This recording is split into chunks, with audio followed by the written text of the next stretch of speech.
rest of the year. It was vacant, but it had parking for 80,000 people. It had land that could accommodate probably 100,000 people, and he got the rights to use it as a flea market, a bazaar, for no money down, but for paying the owner of the sports arena a share of the revenue. Once he had that agreement, he went to a professional company that was the national leader in doing flea markets and doing bazaars. They knew how to set them up. They already had hundreds of vendors. They just didn't have good locations in Los Angeles. He had tied up and had a long-term contract with one of the prime and most desirable locations in all of Los Angeles. He didn't know anything about being a flea market operator. He didn't know anything about selling booths. He knew nothing about anything getting regulations, but he had control of the location. So he went to the big company that was the largest in the nation, and he made a deal where they agreed to run the bazaars and pay him a percentage that was double the amount he paid to the landowner. He made millions of dollars just by being smart enough to tie up the land. There's another company, very smart. They go around and they find designers or athletes who used to be very, very, very popular, but are not as popular anymore, but still have a respectful following. They get the rights to their name, and then they license those rights to other companies for products, for services, and they get a royalty. And they split that royalty with the celebrity or with the designer. I had another friend, and this was brilliant. He would go to companies that did everything from sheets and pillowcases to containers that you would have in your kitchen for holding rice or flour, to plates and cups. And he would offer to create designs for those companies. And his proposal was, test the designs I create for you against the products you have with no designs. If the ones with designs sell a lot more, give me 5% of the sales. And he was very good at creating designs that made a bland white plate now a very beautifully designed plate, or a white sheet now a beautifully designed sheet. And sometimes it would double the sales, and he would make millions of dollars. Another man wanted to drive Porsche automobiles all his life, but he could never afford one. He found out a Porsche auto dealer was for sale in a smaller city, but he couldn't afford the $1 million down payment. Instead of seeing that as a problem, he realized there was another opportunity. In the United States, car dealers can allow people to drive what they call demonstrators, meaning you can take a brand new car and for 3 months maximum somebody can drive it and it's still considered a new car. It uses special plates and it's not registered as sold, and it goes back to the dealership. This young man who wanted to buy a dealership did not have the $1 million down payment. But he knew there must be a lot of other Porsche sports car enthusiasts who really wanted to drive Porsches and didn't have the money to keep buying new ones. So he ran an ad in the paper. The ad said, I can give you a brand new Porsche to drive every year for the rest of your life. And instead of spending $100,000 every year for a new one, pay one time $75,000 and you'll never pay another penny again. And he got 200 people to respond, And what he did, he said, if you give me the $75,000, I will use your money together to buy a Porsche dealership. As a Porsche dealer, I can allow you to drive a demo for 3 months every year for free. I'll take it back and give you another one, and we'll keep doing that. He used that simple philosophy, hopefully it makes sense, and he raised $3 million, bought the dealership, got $1.5 million extra as a bonus, never had to pay a penny in interest to the banks because it wasn't a loan, never had to pay a penny to any partners because it wasn't a partnership. They just got to use a Porsche every year. I had another friend, and this was incredible. In fact, this is a great story. In the United States, one of the most successful cruise lines, boat cruises, is called Carnival Cruise. When Carnival Cruise first started out, they didn't have any money. The owner was able to get control on a lease. He didn't have to pay any money of an old, ugly cruise ship that had been in bad repair. It still worked, but it looked ugly.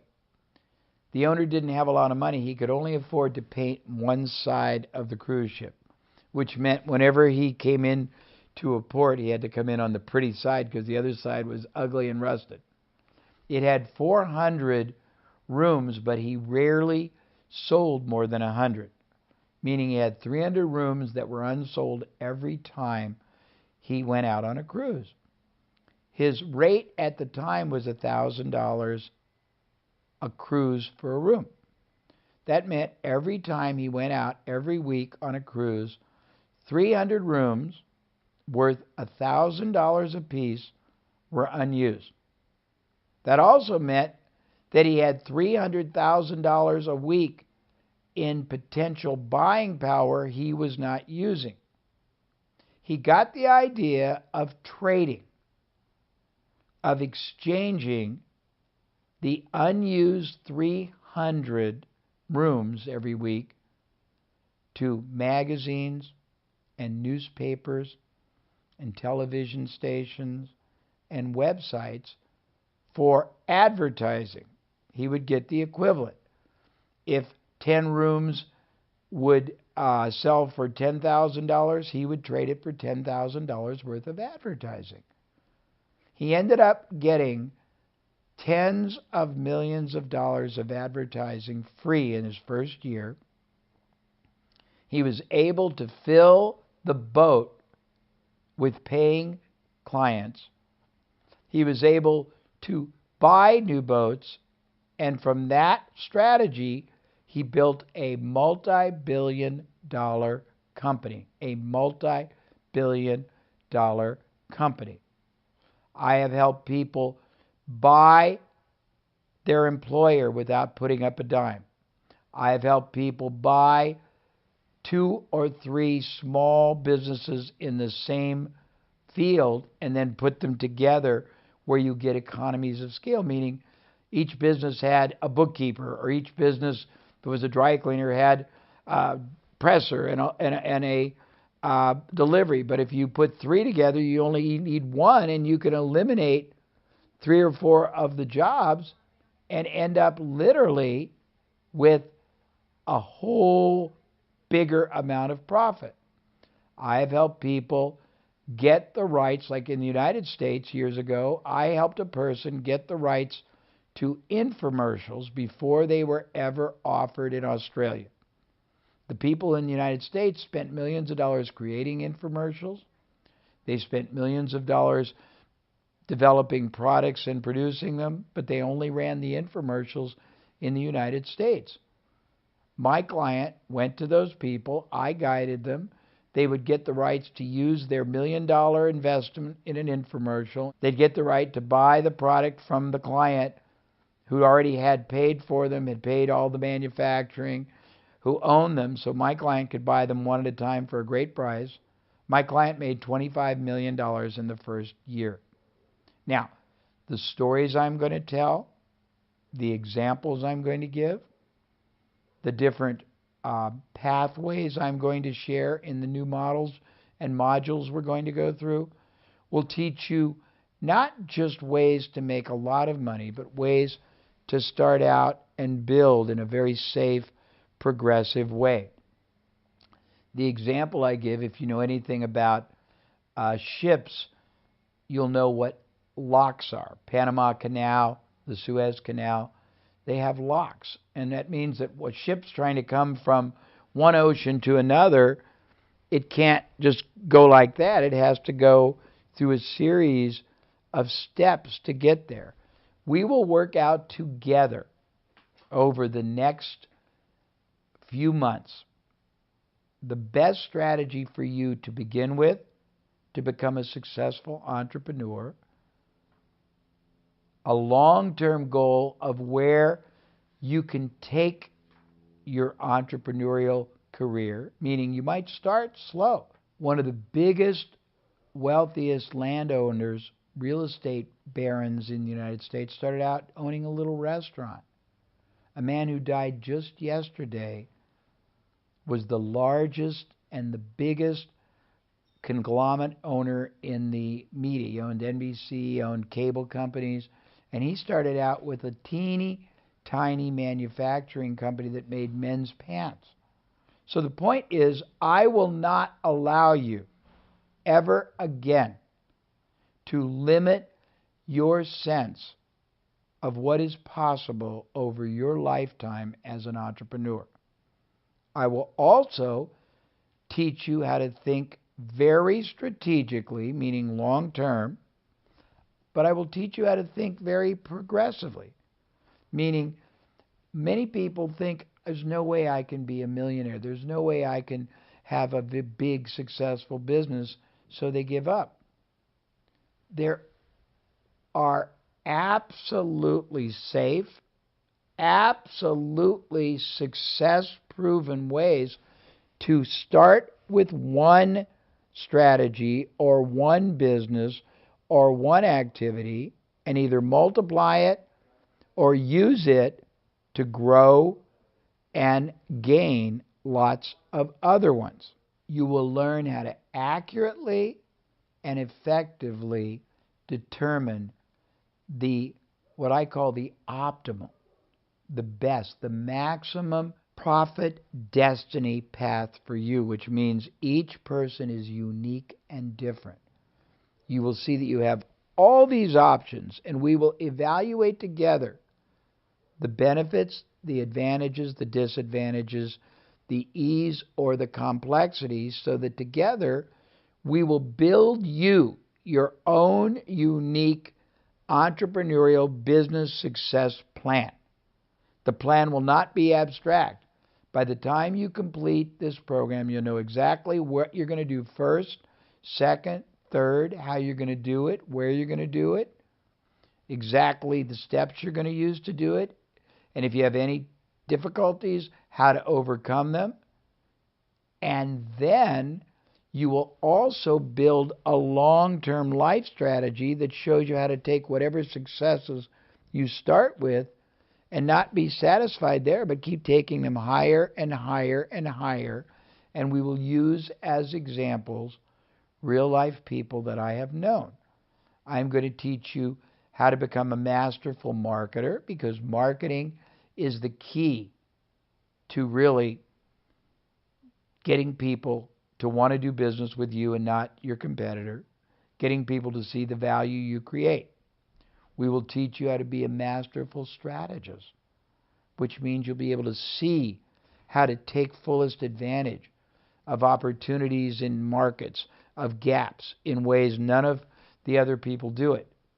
We will teach you how to be a very effective negotiator, because negotiating is how you gain control of situations. We will teach you how to communicate your value in such a powerful way that other companies, other organizations, other key influencers, the media will all want to do business with you without you having to come up with any capital. will teach you to add profit centers to other businesses.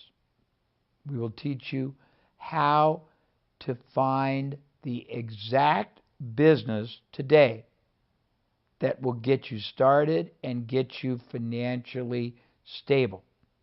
Then we will teach you how to use that business to springboard you to far greater financial success and security. Then we will teach you how to grow your business by developing talent. We will teach you by modeling, by applying the same methods, the same techniques, the same strategic game plans that many of the thousands of other successful entrepreneurs I have counseled or been counseled by use to grow their success. So for today and for this segment, the most important lesson I need to teach you is that you have within you greatness. It's a greatness that has always existed, but probably never been allowed to develop. There are many reasons why.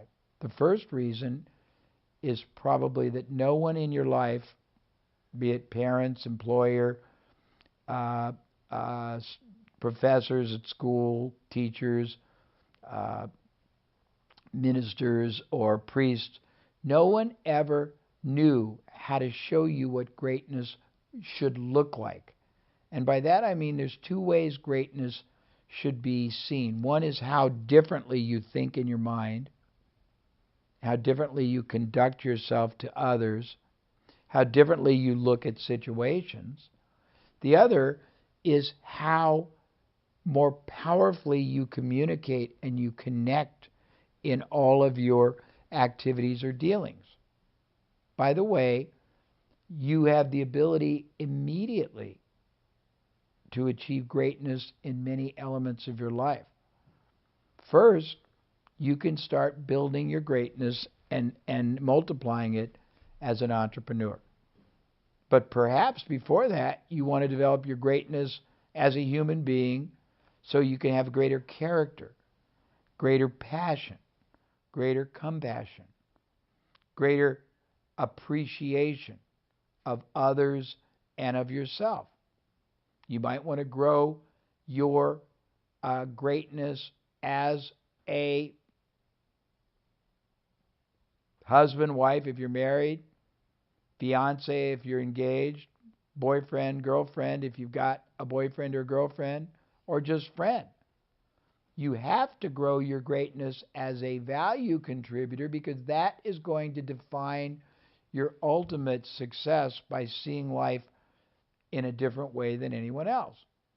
Most people, when they try to plug into their greatness, fail because they don't understand two things. One, where they are right now on the scale.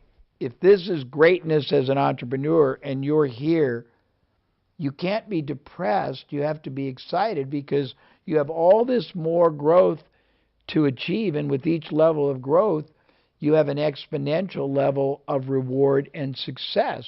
But you have to figure out where you are in every category. If it's entrepreneurial greatness you're after, if you're here and you have to go here, you can't do it in one step. You'll fail. It's like saying I want to be a pole vaulter, and the first time I do it, I want to pole vault 25 feet. You have to figure out a safe series of progressions so that every day you're getting closer and closer, but you are growing every day. So in order to do that, you have to first learn the steps that need to be taken to take you from wherever you are right now to wherever you want to be. And it's not pole vaulting, it's not catapulting, it's simple, safe steps that are higher in their success probability than they are in their failures. So everything I do for you, Everything we talk about is going to be based on me putting greater advantage and greater success probability on you and on your side of doing things and less failure, so that you are motivated to have wins, successes, positive experiences that fuel and drive you to very, very excited and enthusiastic going forward. So, first thing is we got to plug into your greatness. Second thing, we have to figure out what you need to do to change how you look at life and how you communicate and how people see you. Next, we've got to figure out where the gap is and then the pathways to get to that gap. And then you have to build a plan to progress on that pathway. And then you have to start and commit to doing it in a systematic, a disciplined, a regular basis. Now, a word of warning, and it's not a negative, it's a joyous problem you will have to accept. If any of you can remember back when you were a little child, which you probably can't, your parents had to teach you to walk. They had to teach you to talk. They had to teach you to eat. They had to teach you to use the bathroom. You got taught how to ride a bicycle. When you first started, you were not very good. Your first step, you probably fell over. Your first time trying to eat, you probably put the spoon of oatmeal or rice in your eye. The first time you tried to talk, it might have sounded... The first time you tried to go to the bathroom probably was very unsuccessful. Well, the first time you will try to apply or implement or execute any and all of the things I teach you, you probably won't be great at it. Doesn't mean it won't allow you to reach your greatness. It means that you probably will have to accept that we have to build your comfort, your skill, and your proficiency. That's not a problem, because I have engineered into all